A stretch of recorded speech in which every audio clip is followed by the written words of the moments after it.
제가 한번 말씀드린 적이 있는데 기억하실지 모르겠어요. 스페인 속담에는 이런 속담이 있다고 그래요. 항상 맑기만 하면 사막이 된다. 항상 맑기만 하면 뭐가 된다고요? 사막이 된다. 무슨 말이냐면 비가 오는 날도 있어야 되고 태풍이 부는 날도 있어야 비옥한 땅이 된다 이 말이에요. 우리 인생도 마찬가지다. 우리는 항상 좋은 날이 오기만을 꿈꾸죠. 그렇죠? 그래서 맨날 성공하고 싶고 돈 걱정 없이 살고 싶고 그리고 전혀 어려움이 없고 환난과 고난 없는 삶을 살고 싶어 합니다. 저도 그렇게 살고 싶어 해요. 그러나 여러분, 그렇게 사는 것이 과연 행복한 것이냐? 방금 말씀드린 속담에 의하면 그렇지 않다는 거예요. 그렇게 되면 인생이 사막이 될 수 있다. 인생이 사막이 될 수 있단 말은 인생의 의미가 없어진다. 내 삶에 풍파가 없으면 인생의 의미가 없어져요. 그러면 어떻게 되느냐? 마치 온실 속에 자란 화초처럼 조그만한 어려움이 와도 이겨내지 못하고 죽어버리는 겁니다. 그래서 여러분, 때때로 우리의 삶에 비도 내리고 태풍도 불고 황사도 오고 뜨거운 여름도 있고 너무너무 추운 겨울도 있는 겁니다. 그런데 이런 것이 우리의 인생의 땅을 옥토로 만든다. 이런 어려움들이 때때로 이 어려움이 있지만 그것이 우리 인생의 땅을 옥토로 만든다. 무슨 말씀이냐? 우리 생각에는 환난도 전혀 없었으면 좋겠고 고난도 전혀 없었으면 좋겠고 여러분 그렇죠, 그죠? 저도 그렇습니다. 그러나 환난과 고난이 어떤 때는 하나님이 주시는 복의 통로로 사용하실 때가 있다는 거예요. 아멘이십니까? 저는 이것을 고난의 신비라고 불러요. 고난 뒤에 주시는 하나님의 복이 있다. 이 고난이 고난으로 끝나는 게 아니고 하나님께서는 이 고난을 통로 삼아 우리에게 복을 주신다는 거예요. 그래서 여러분, 우리 인생에 때때로 비가 내리고 태풍이 불어도 절망하지 마시라. 왜냐하면 이 환난을 통해서 우리의 인생을 옥토로 만들어 가시는 하나님의 역사가 있다는 것을 믿고 기대하시라. 여러분, 기대하시기를 축원합니다. 환난이 온다 그러면 하나님이 우리의 삶을 옥토로 만들어 가신다. 여러분의 삶을 옥토로 만들어 가실 줄 믿습니다. 제가 왜 이런 말씀을 드리느냐 하면은 우리가 4일 동안 야곱에 대해서 살펴봤는데 이 마지막 부분에 야곱이 가면 야곱이 자기 인생에 대해서 평가를 합니다. 총평을 해요. 평가를 하는데 뭐라고 평가를 하느냐? 험악한 세월을 살았다 이렇게 평가합니다. 자, 창세기 49장 7절, 47장 9절 한번 읽어보실까요? 창세기 47장 9절 함께 읽겠습니다. 시작. 야곱이 바로에게 아뢰되 내 나그네 길의 세월이 130년이니이다. 내 나이가 얼마 못되니 우리 조상의 나그네 길의 연조에 미치지 못하나 험악한 세월을 보내었나이다. 어떤 세월을 보냈다고요? 험악한 세월, 험악한 세월. 여러분, 야곱은 방금 읽은 말씀대로 너무나 험악한 세월. 이 야곱의 이 인생을 쭉 처음부터 끝까지 살펴보면 스펙타클해요. 막 이게 굴곡이 막 롤러코스터를 몇 번이나 탑니다. 잠시 설명해드리면 야곱은 태어날 때부터 쉽지 않았습니다. 누구 때문에 쉽지 않았어요? 에서 때문에. 에서가 힘이 좋고 능력이 너무 출중하다 보니까 야곱은 태어날 때부터 에서에게 치이며 살았어요. 그래서 태어날 때 에서의 뭘 잡았다고요? 발꿈치를 잡고. 이게 안 되는 거예요. 아무리 노력해도 에서에게 안 돼. 그래서 발꿈치를 잡고 태어났다는 거예요.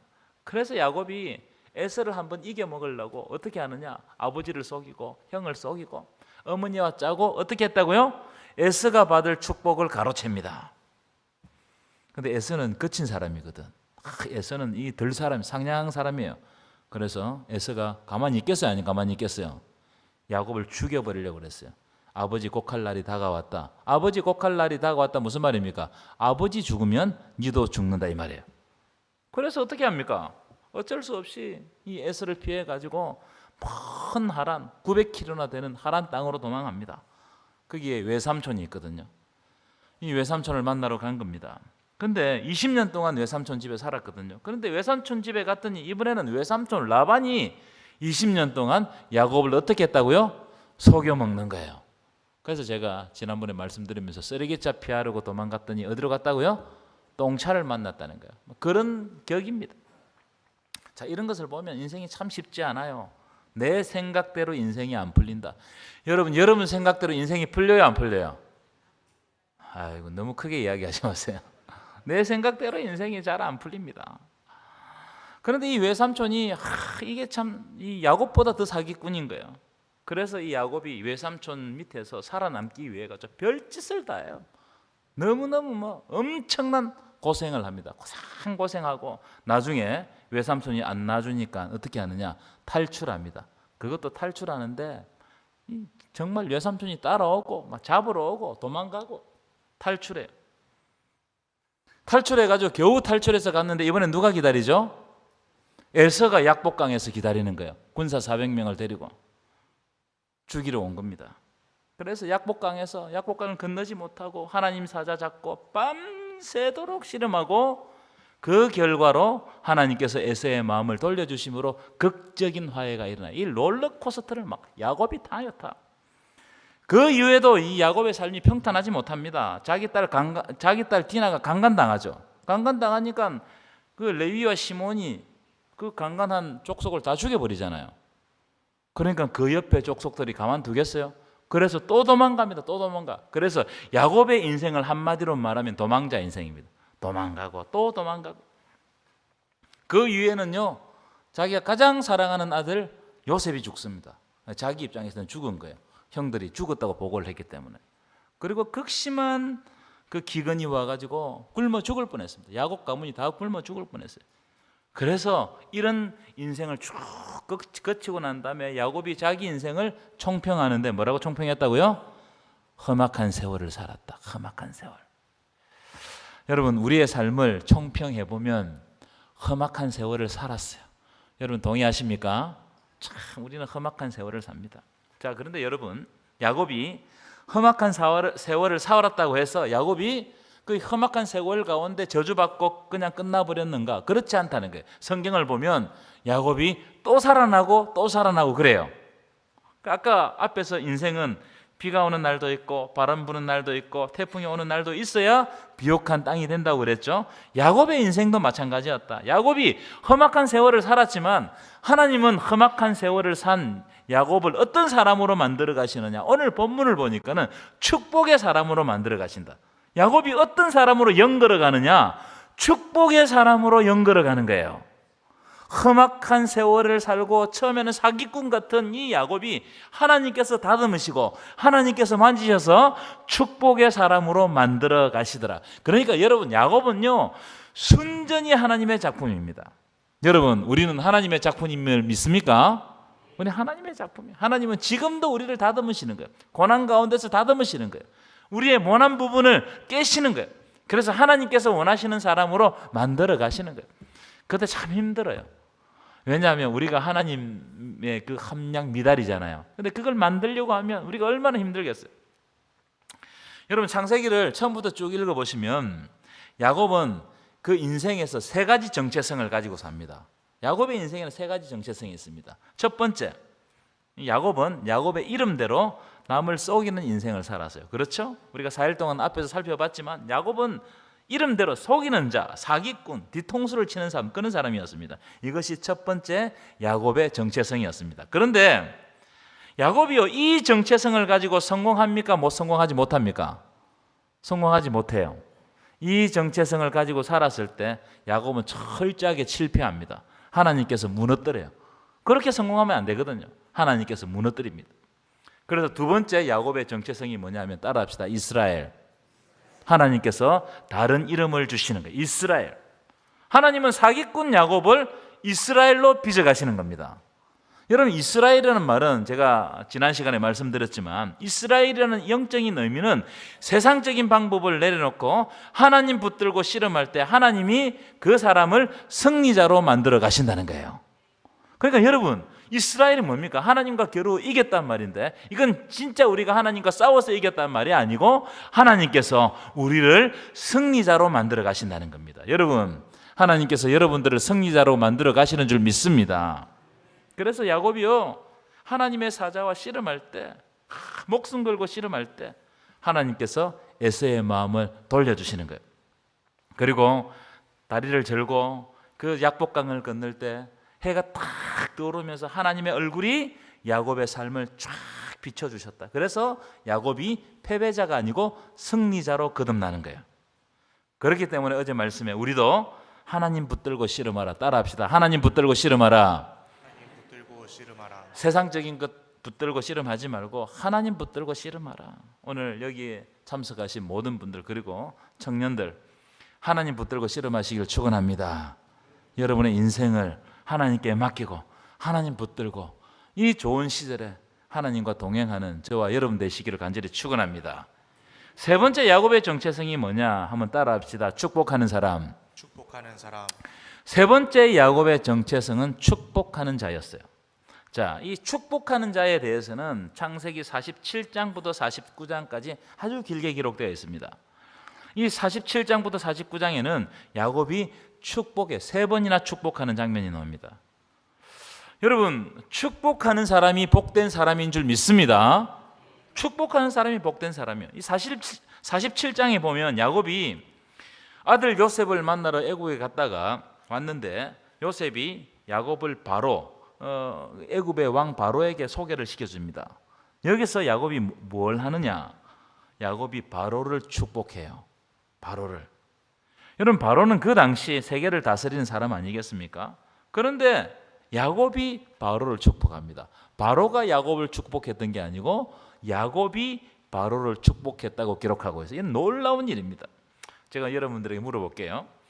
여러분, 축복하는 사람이 큰 사람입니까? 아니면 축복받는 사람이 큰 사람입니까? 예, 축복하는 사람이 훨씬 큰 사람. 축복은 여러분 아무나 할 수 없습니다. 좀 이따 말씀드릴게요.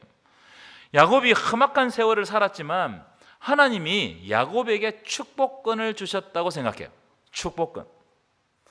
축복권을 주셨다는 말은 엄청난 영적인 복을 주셨다 이 말이에요.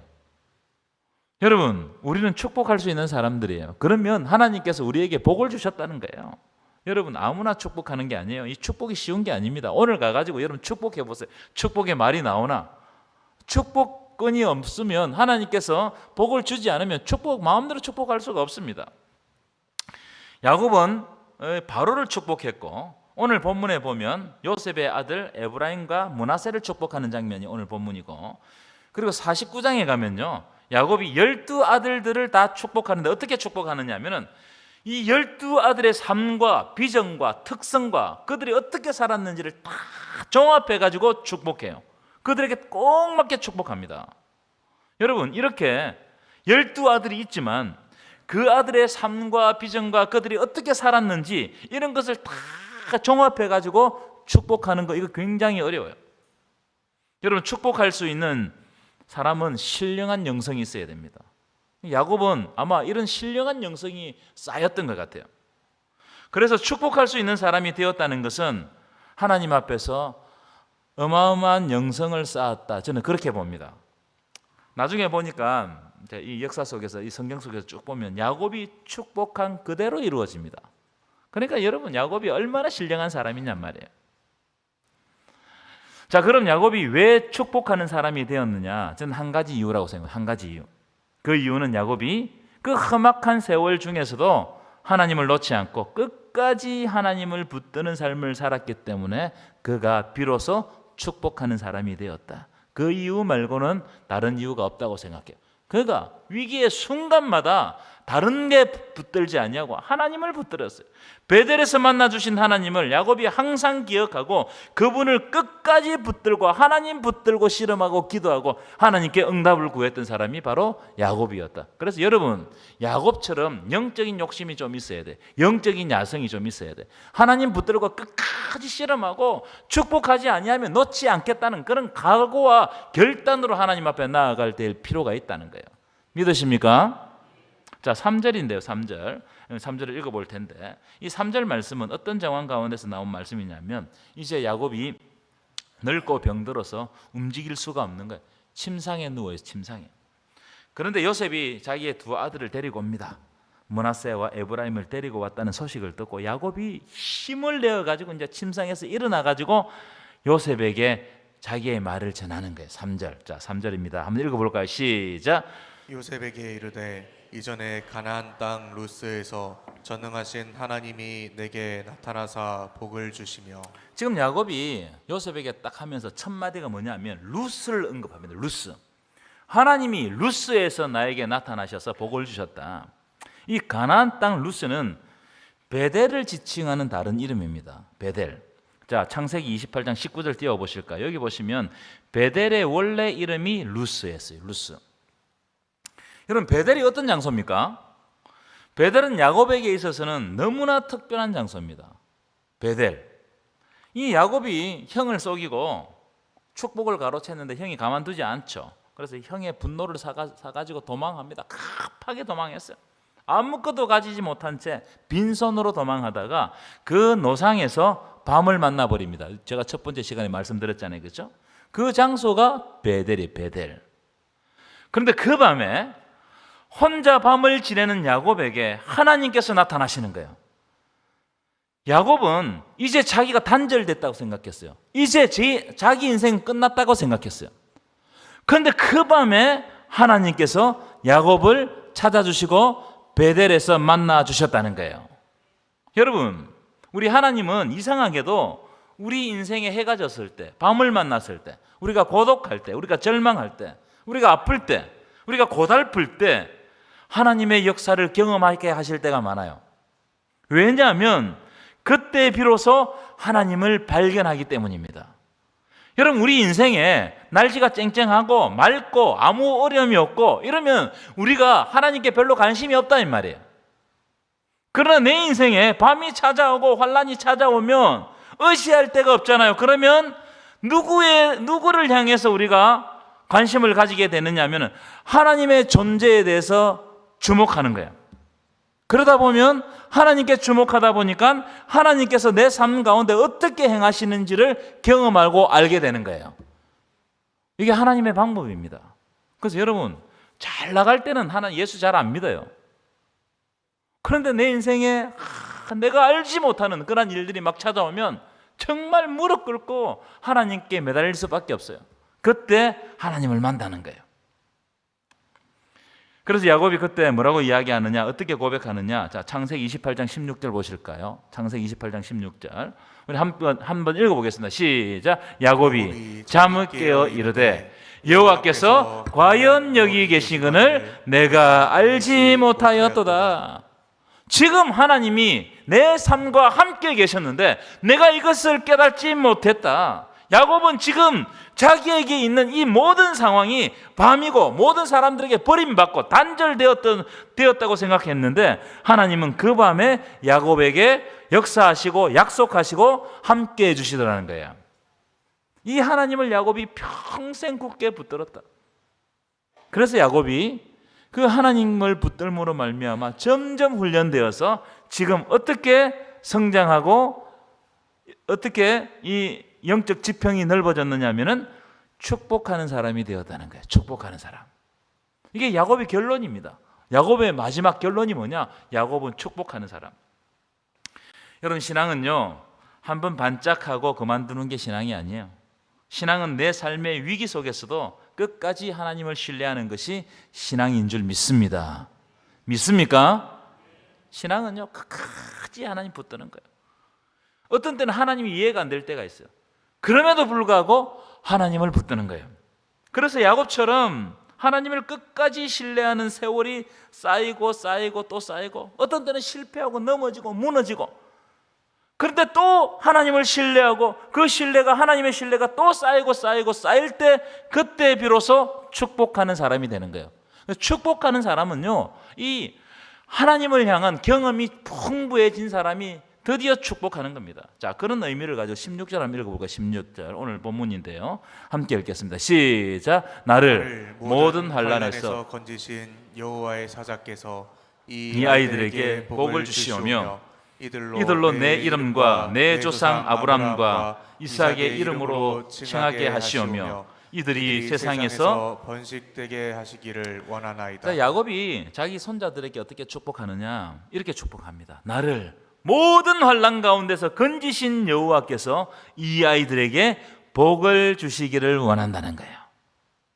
나를 환난에서 건지신 하나님께서 이 아이들이 살아갈 때 환난을 당할 것인데 그 환난에서도 나를 건져 주셨듯이 이 아이들도 건져 주옵소서. 여러분, 야곱은 우리가 아는 것처럼 금방 말씀드렸죠. 너무너무 아슬아슬한 인생을 살았습니다. 그렇죠?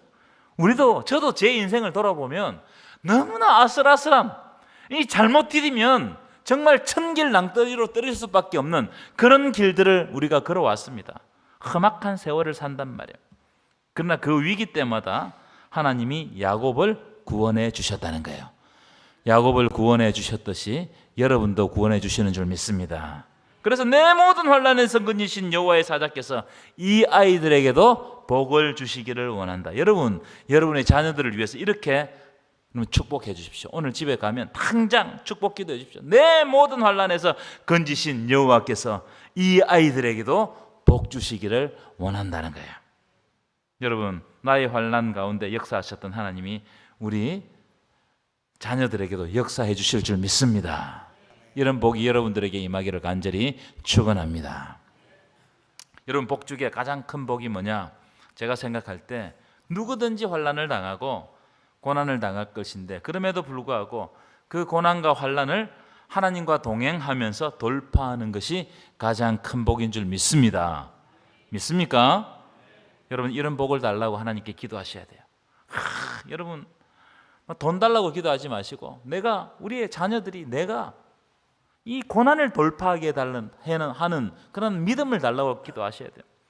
찬송가 중에 제가 참 좋아하는 찬송가인데 이런 찬송가가 있잖아요. 십자가 단단히 붙잡고 날마다 이기며 나가세 머리에 면류관 쓰고서 주 앞에 찬양할 때까지.